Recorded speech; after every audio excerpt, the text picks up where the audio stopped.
Right, I just thought I'd do a quick video about the work that I've done on my new boat, Wild Magic, since I got it. Firstly, I'm just going to put a quick video up that Roy took of what happened on the river to cause the damage.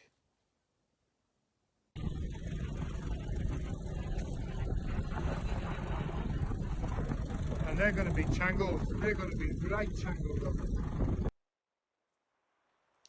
As you can see, there was a bit of a collision and some damage caused to the boat. The top of the masts collided,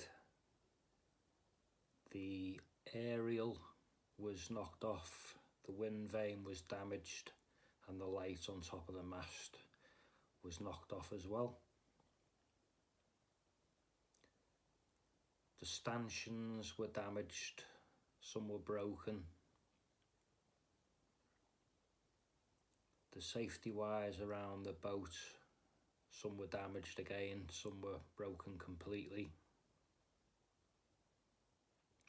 And the rudder was damaged as well. And then it was all about fixing things up. I fitted a new aerial to the top of the mast, which Taffy kindly soldered up for me. Fitted a new tri-light. Getting the wire down the mast was a nightmare. I had to hand off Roy with that. And fitted a new wind vane as well. Then we were able to put the mast up. I removed and straightened some of the stanchions and replaced a few that were completely damaged. Repaired some of the safety wires around the boat, and again had to replace some of the other ones that were damaged. I also put some extra clips on them so that I could have access from either side of the boat and from the back as well. Inside the boat, fitted a new cigarette lighter socket.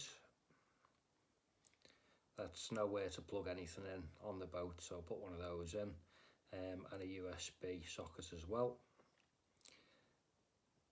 Fitted a new radio. Fitted some cushion flooring, which I got off Roy. He'd fitted some on his and had some left. I added a shelf to accommodate something I treated myself to, a little fridge freezer. Supposed to be really good on the electrics, but we'll have to wait and see. I was filling up the water tank and noticed that there was some flying ants came out when I opened it, so I took that out to clean it out, and it was quite badly damaged, so I ended up replacing that. I was a bit worried about the batteries not holding the charge very well, so I took those off, took them home and put them on a slow charge overnight. And when I put them back in, I also put a little monitor on the battery which you can connect to your phone. Keeps an eye on the charge on your battery and also does an alternator test as well. Fitted a new digital display on the boat for the new wind vane, and another USB socket outside, and I added an elastic strap as well, just to keep the covers on the wind vane display, just because they tend to fall off. Also put some spotlights on the front of the boat, which probably never need.